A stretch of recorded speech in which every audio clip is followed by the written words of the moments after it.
Hi everyone. In this poster, we present the use of a simple reaction such as the imide condensation to prepare a new family of DNA G-quadruplex ligands. DNA G-quadruplex ligands are secondary DNA structures formed in one-enriched regions and have been proposed as therapeutic targets for different pathologies such as cancer or parasitic infections. Previously, we had described a minimal version of a naphthalene diamide ligand, compound 1, that contains piperazine side chains. In this case, the idea was to replace the central scaffold with a variety of aromatic cores with different size, rigidity, and number of side chains, and therefore we prepared 9 new compounds.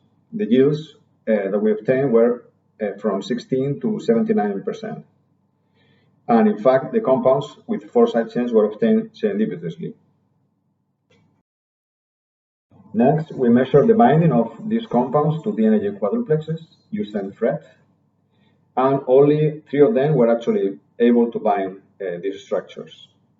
Compound 1 was selective between different DNA quadruplexes, but showed very low selectivity when compared to double-stranded DNA.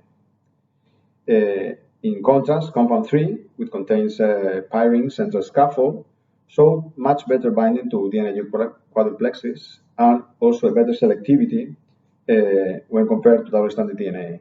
In fact, this selectivity was around 40-fold when we measure the binding using UV-Vis spectroscopy. Interestingly also, a compound with flexible central core, such as compound 11, was also able to bind G4.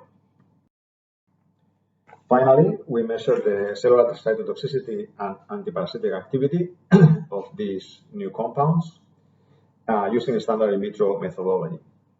And we found that actually compound 1 had the best antiproliferative activity, in this case against colon cancer cells, HeLa cells, and with a selectivity against healthy human cells, MRC5, of 10-fold.